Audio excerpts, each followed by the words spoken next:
अस्सलाम वालेकुम, क्या हाल चाल। उम्मीद करते हैं कि आप खैरियत से होंगे। हमारी दुआ है कि आप हमेशा खुश रहें, हंसते और मुस्कुराते रहें और इसी तरह हमें अपना प्यार दिखाते रहें। बिल्कुल जी, मेरा नाम मुअज्जम अली। मैं हूं तारिक महमूद। मेरा नाम मोहम्मद यूसुफ। तो आज हम जिस वीडियो पर रिएक्ट करने जा रहे हैं, वीडियो का टाइटल है this country is planning to buy a lot of Indian weapons, BrahMos deal. वाह। ओह, तो बहुत सारे कंट्री जो ब्रह्मोस की उन्होंने ऑलरेडी देखी है एक नमूना जो पाकिस्तान पे चला था। तो अब जो है वो काफ़ी कंट्री जो है कोशिश कर रहे हैं कि खरीदें। तो वीडियो देखते हैं और अपना रिव्यू ऑन कर देंगे। कौन ऑन करते हैं ये? 1 2 3 स्टार्ट। नमस्कार and welcome to world affairs. मैं हूं प्रशांत धवन। नाउ आज के समय आप सब लोगों को पता लग चुका होगा कि फिलीपींस कौन सा कंट्री है, कहां पर लोकेटेड है। ये बहुत न्यूज़ में था रिसेंटली क्योंकि फिलीपींस बना है ब्रह्मोस मिसाइल का पहला परचेजर। $375 मिलियन की डील में ये लोग ब्रह्मोस परचेज करेंगे फ्रॉम इंडिया। हालांकि मैं यहाँ पर ऐड कर दूं कि इस अमाउंट का 49% जाएगा रशिया को, 51% ही मिलेगा इंडिया को।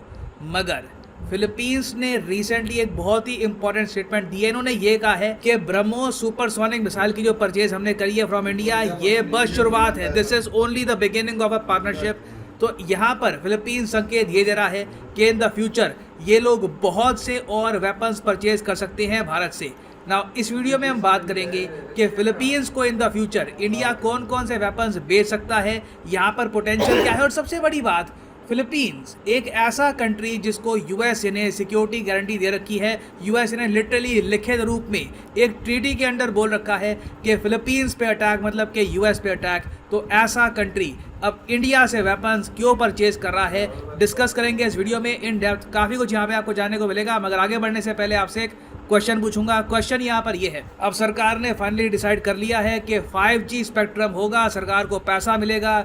एयरटेल, रिलायंस, जियो, ये सारी जो बड़ी कंपनियां हैं ये बिलियंस ऑफ डॉलर्स पे करके सरकार से 5G स्पेक्ट्रम परचेज करेगी। आपको ये बताना है कि सरकार 5G स्पेक्ट्रम कितने सालों के लिए बेच रही है। जो अभी ऑक्शन होगा ये कितने साल के लिए होगा, कितने साल तक एयरटेल, जियो, बाकी कंपनियों के पास ये भारत में 5G स्पेक्ट्रम ऑपरेट करने का लाइसेंस होगा।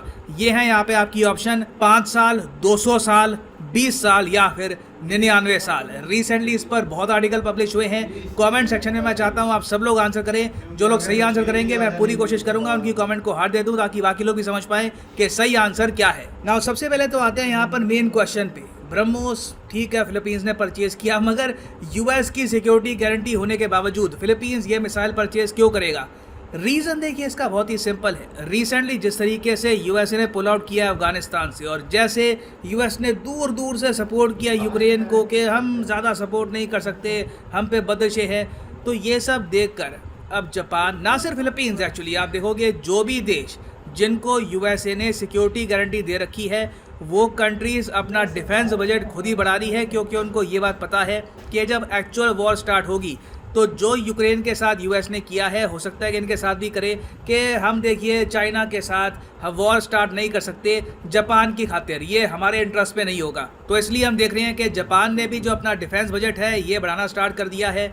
फिलीपींस भी इसी रास्ते पर चल पड़ा है। इसके अलावा देखो रिसेंटली यूएसए के जो थिंक टैंक है वहाँ पर बहुत सी रिपोर्ट्स पब्लिश हुई है, और ये जो थिंक टैंक्स की रिपोर्ट्स है मैटर इसलिए करती है क्योंकि ज़्यादातर यूएस गवर्नमेंट इन्हीं थिंक टैंक्स की रिपोर्ट के हिसाब से इवेंचुअली काम करती है। इन रिपोर्ट्स में ये लिखना स्टार्ट हो चुका है कि फिलीपींस का यूज़ क्या है अमेरिका को। यूएस भी अब आज के समय अपने एलाइज चुन के बना रहा है कि हाँ ये काम का कंट्री है, ये जेन्युइनली हमारी हेल्प कर सकता है। ये अमेरिकन खुद सोच रहे हैं कि फिलीपींस आसियान कंट्री, छोटा सा देश है, ना ज़रा आबादी है, ना ज़रा मिलिट्री है, ना ज़रा डिफेंस बजट है, तो क्या फिलीपींस अमेरिका का एक यूजलेस एलाई है?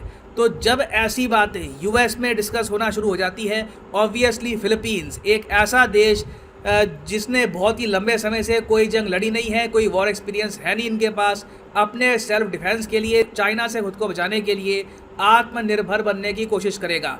और हाल ही में फिलीपींस की मिलिट्री ने एक सेल्फ रिलायंट डिफेंस अप्रोच अपनाई है, मतलब कि आत्मनिर्भर फिलीपींस। ऑफ कोर्स जो आत्मनिर्भर भारत है इट इज़ मोर डायनामिक। वहाँ पे हम economy, military, science and tech, बहुत सारी चीज़ों को हम ऐड कर देते हैं to make India truly self reliant. मगर फिलीपींस का भी के लिए मानना ये है कि यूएसए पे डिपेंडेंसी खत्म करनी होगी। कल को फिलीपींस पे अटैक होता है तो फिलीपींस के नागरिक ही खुद अपनी धरती को बचाने की कोशिश करेंगे। अब अगला क्वेश्चन यहाँ पे आपका यह आएगा, मगर फिलीपींस इंडिया से ही वेपन्स परचेज क्यों कर रहा है? यूएसए है, यूएसए से वेपन्स परचेज कर लो। इजराइल एक बहुत ही बड़ा ऑप्शन है, रशिया पर तो सैंक्शंस का इशू आ जाता है, मगर और भी कई देश है। Why is Philippines giving preference to India?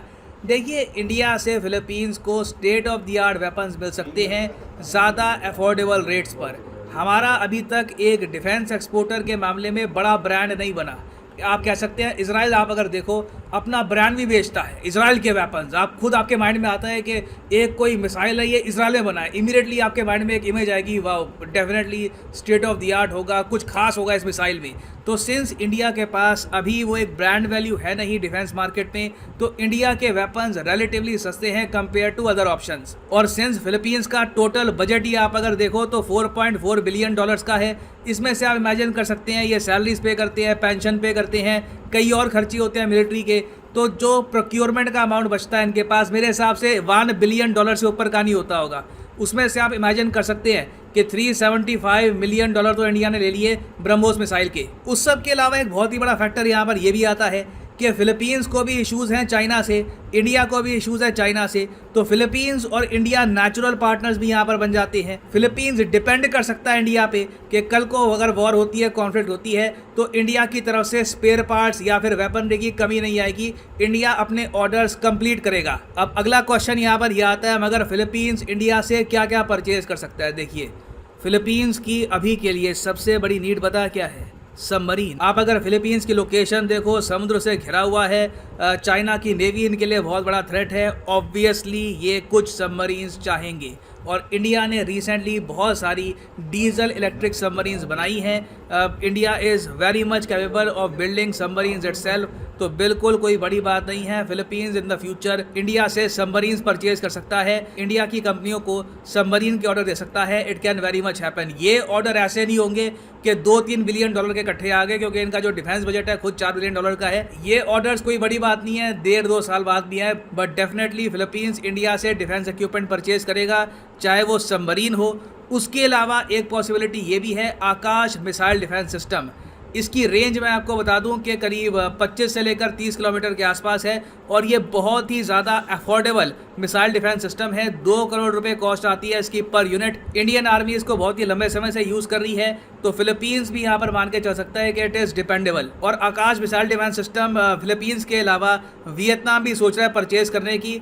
कोई बड़ी बात नहीं है, फिलीपींस से पहले वियतनाम ऑर्डर कर दे आकाश मिसाइल डिफेंस सिस्टम के लिए। फिर यहाँ पे एक बहुत ही इंपॉर्टेंट बिग टिकट आइटम है Pinaka multi barrel rocket launcher. इसकी जो मैक्सिमम फायरिंग रेंज है करीब 90 किलोमीटर की है। हालांकि मुझे लगता नहीं है ये फिलीपींस को इतना ज़्यादा भी इंपॉर्टेंट होगा इनकी ओवरऑल प्रायोरिटी लिस्ट में, मगर ये भी एक डिफेंस आइटम है जिसमें फिलीपींस इंटरेस्ट शो कर चुका है। हो सकता है कि कुछ सालों बाद ये इसको परचेज भी कर लेना। फाइनली हम आते हैं तेजस पे। ये रिपोर्ट्स बार बार पब्लिश हुई हैं कि एक्चुअली फॉरेन कंट्री, पहला फॉरेन कंट्री जो तेजस को परचेज करेगा, तेजस फाइटर जेट को परचेज करेगा, ये फिलीपींस हो सकता है। फिलीपींस का जो क्राइटेरिया है कि बजट फ्रेंडली हो ये फाइटर जेट, इसके स्पेयर पार्ट्स आराम से मिल जाए, सर्विसिंग आराम से हो जाए। इंडिया रिलेटिवली बहुत ज़्यादा करीब है फिलीपींस के, हर तरफ आप अगर देखो तो ये सारे चेक पॉइंट्स हिट करता है। फिलीपींस ऑब्वियसली चाइना से परचेज करेगा नहीं, क्योंकि चाइना से ही इनको थ्रेट है। अमेरिकन जेट्स बहुत महंगे होते हैं, रशिया पे लग चुके हैं सैंक्शंस, रफाल जैसा फाइटर जेट ये परचेज कर नहीं पाएंगे, अगेन आउट ऑफ बजट। तो हर जगह तेजस इनके लिए एक परफेक्ट फिट है और कोई बड़ी बात नहीं है कि फिलीपींस सबसे पहले इंडिया से, ब्रह्मोस के बाद सबसे पहले इंडिया से तेजस परचेज करे। और इस सब का इम्पैक्ट कहीं ना कहीं आपको दिखेगा भारत के डिफेंस एक्सपोर्ट टारगेट की तरफ। इंडिया का टारगेट ये है कि 2025 तक, मतलब कि आज से 3 साल बाद, टोटल जो डिफेंस एक्सपोर्ट है हमारा ये 35,000 करोड़ क्रॉस कर जाना चाहिए। और ये तभी क्रॉस करेगा जब आसियान देश वियतनाम और Philippines Indian defence hardware purchase करते रहेंगे। और मैं आपको ये बता दूं, यहीं से इंडिया का जो एक ब्रांड है कि इंडियन वेपन्स ये बाहर के कंट्रीज परचेज कर रहे हैं, ये ब्रांड बनना स्टार्ट हो जाएगा। उसके बाद आप देखोगे कि हमको बायर्स मिलेंगे अफ्रीका से, इवन साउथ अमेरिका से, वेरियस कंट्रीज से। तो ये एक बहुत ही मैं ज़्यादा कहूँगा इनकरेजिंग एक डेवलपमेंट हुई है in India's defence manufacturing sector, क्योंकि एज इंडियंस हमने कभी भी एक्सपीरियंस किया नहीं था। We were always buyer of weapons. ये हम लाइफ में पहली बार एक्सपीरियंस कर रहे हैं कि हम लोग बड़े स्केल पर डिफेंस हार्डवेयर एक्सपोर्ट करेंगे बाहर के देशों को। ना फाइनली वापस आते हैं एमसीक्यू की तरफ कि जो 5G स्पेक्ट्रम है जिसको ऑक्शन किया जाएगा, ये कितने सालों के लिए सरकार ऑक्शन करेगी? तो सही उत्तर इसका है ऑप्शन सी, 20 सालों के लिए। यहाँ पर आप देख पाओगे 20 ईयर ड्यूरेशन। पहले ये ड्यूरेशन बता रहे थे कि 30 साल के आसपास की होगी, मगर सरकार अब ड्यूरेशन कम करके बेच रही है। तो जो भी 5G अभी स्पेक्ट्रम बिकेगा 20 साल के लिए बिकेगा। 20 साल के बाद फिर से कंपनियों को लाइसेंस परचेज करना होगा from the government. Of course 20 साल बाद 5G से काफ़ी ज़्यादा एडवांस्ड टेक्नोलॉजी आ चुकी होगी। एंड फाइनली यहाँ पर मैं ये भी ऐड कर दूँ कि आप अगर किसी भी एग्जाम की तैयारी कर रहे हैं, चाहे IIT, JEE, NEET, bank, SSC, UPSC, आप परचेज कर सकते हैं अकेडमी के क्वालिटी कोर्सेज। सिंपली जाओ कमेंट सेक्शन में, यहाँ पे आपको मिलेगा link. For example let's say आप प्रिपेयर कर रहे हैं फॉर UPSC, क्लिक करिए UPSC पर और यहाँ पे आप परचेज कर पाएंगे अकेडमी का यूनिक कोर्स जिसमें आपको हैवी सेविंग होती है अगर आप यूज़ करते हैं प्रोमो कोड PD10। मान लीजिए अगर आपके पास अभी है 1-2 साल का टाइम, आराम से आप 2024-25 में UPSC का अटैम्प्ट देना चाहते हैं, तो जो 24 महीने का कोर्स है ये आप कर सकते हैं परचेज। मगर जो प्राइसेस यहाँ पर लिखे हैं ये पे करने की आवश्यकता नहीं है। सिंपली यहाँ पे अगर आप कोड यूज़ करते हो PD10 तो प्राइसेस गिरने यहाँ पर स्टार्ट हो जाएंगे। The prices will just start falling. So use the code PD10 and save money. So इसी नोट के साथ ये है वीडियो का अंत। Thank you for listening and as always God bless you all.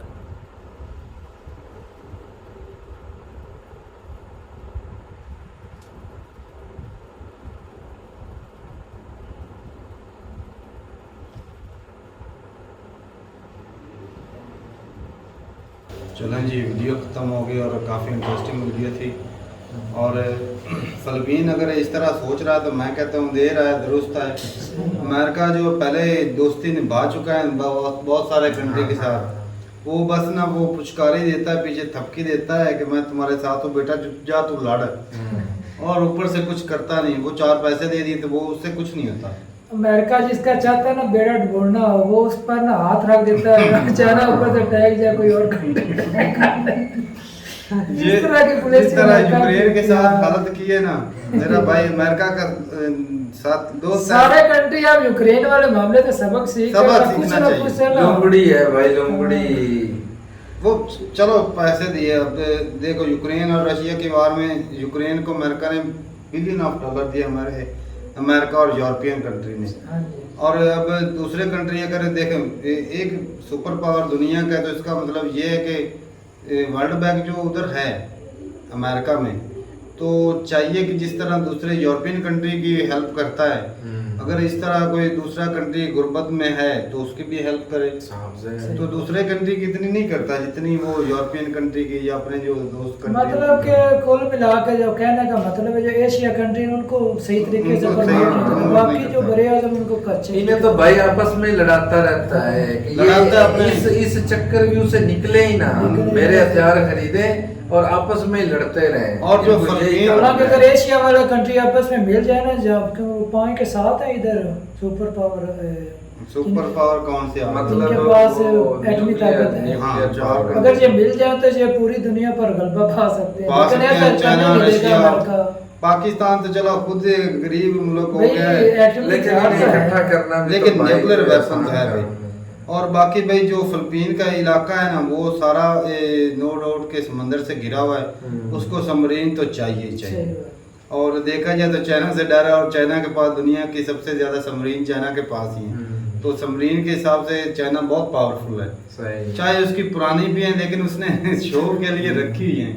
तो सबमरीन का ना होने से तो कुछ होना बेहतर होता है। और इंडिया खुद से अब डेवलप कर रहा है चीजें। अब फायदा जो है ना, अब देखो मैं जो इंडिया की चीजें सस्ती भी होंगी और अफोर्डेबल है, ऐसे गरीब इंडिया तरक्की कर रहा है, उससे पड़ोसियों को भी फायदा होगा भाई। खास करके जो गरीब कंट्री है ना, उनके लिए तो भाई बहुत फायदेमंद इंडिया साबित हो रहा है कि जो चीजें बना रहा है उनके बजट के हिसाब से होती हैं। वो मतलब काम चलाओ कुछ ना कुछ तो होते हैं, हाथ पर हाथ धर के बैठने से अरे हाँ चलेगा तो भाई उसकी ऑलरेडी हम मिसाल दे चुके हैं पाकिस्तान पे। वो तो साफ ज़ाहिर दिखा दिया आपने कि ये इस तरह तेज काम करता है। तो नो डाउट के ब्रह्मोस अच्छा है कि मिसाइल है।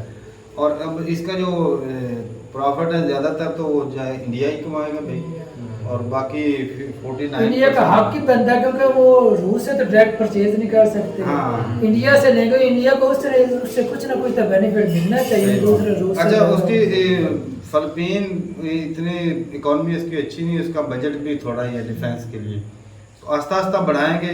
मुल्क भी छोटा सा ही है। हाँ, छोटा सा मुल्क है, और आस्ता आस्ता बजट बढ़ाएंगे। अगर इकानमी अच्छी हो जाए तो भाई 4 बिलियन से क्या होता है, कुछ भी नहीं होता। ये जो S-400 लिया है ये तो कितना महंगा पड़ जाता है। इस तरह का डिफेंस सिस्टम हो। अब हाल ही में रशिया ने S-600 बना दिया भाई, S-400 से S-600 बना दिया है, और तुर्की भी डिमांड कर रहा है खरीदने की S-600। हाँ, तो चाइना वाले, इंडिया वाले नहीं, तुर्की को भी जरूरत पड़ने वाली है। S-400 ही काफी है, सही देखो तो S-400 भी काफी है, क्योंकि जो अपने एरिया में हमला करने आ गया 400 किलोमीटर तक तो वो गिरा देगा ना रास्ते में। हाँ। तो खतरा तो उससे टल जाएगा। लेकिन ये मसला है कि टेक्नोलॉजी डिटेक्ट करने भाई, थोड़े से यूनिट जो है वो ज्यादा खरीदने पड़ेंगे, बाकी कंट्रोल तो ये भी कर सकता है। अगर आपको सुपर पावर बनना तो तारक भाई को भी हाँ। परचेज करना पड़ेगा, मजबूरी बन जाएगी। बेहतर से बेहतर होगा। अगर इससे जो हल्के कंट्री है ना, मतलब कि थोड़े बजट वाला अगर वो खरीद लेंगे तो इंडिया की तो वो क्या कहते हैं कि थोड़े बजट वाला खरीद लो, इतने ज्यादा बजट वाला जो उसने खरीदे नहीं इतना। अच्छा, ये अब जो इंडिया जिस तरफ चल पड़ा है ना भाई, अपनी चीजें बनाना शुरू कर दें, जैसे 3 साल दूसरे कंट्री के साथ जो ना मिलके जो भी उनकी टेक्नोलॉजी होती थी उनसे कुछ चीज खरीदते थे और उधर मतलब खुद बनाते थे। और आस्ता आस्ता देख लो अब इंडिया जो है वो आत्मनिर्भर होता जा रहा है, तेजी जिस तरह वो बनाया है, और वो भी एक्सपोर्ट करेगा। तो भाई अल्लाह करे हमारे साथ भी कुछ हालात बेहतर हो जाते तो हमारी बेहतर हो जाती। J10 से खरीदा ना हाल ही में पाकिस्तान भी, तो उसकी भी क्वालिटी काफी अच्छी है, लेकिन चाइना का माल भाई है उस पे यकीन नहीं किया जा सकता। वो कहते हैं चले तो चांद तक, ना चले तो शाम तक। तो ये है कि अगर इंडिया अच्छी क्वालिटी करता है, ये अफोर्डेबल कीमत हो, तो फिर साफ जाहिर है कि अब जिस तरह फिलिपीन खरीद रहा है दूसरे कंट्री भी खरीदेंगे, और इंडिया का एक ब्रांड बन जाएगा भाई। तो अच्छा लगा भाई, और बताइएगा कि और क्या 2025 तक तारक भाई कह रहे हैं 35,000 करोड़ हो जाएगा डिफेंस एक्सपोर्ट इंडिया के। तो बहुत बढ़िया भाई, जितनी ज्यादा एक्सपोर्ट होगी उतना ज्यादा कंट्री भाई स्ट्रांग होता जाएगा। तो ठीक है भाई, मिलते हैं वीडियो के साथ, तब तक के लिए इजाजत दें। अल्लाह।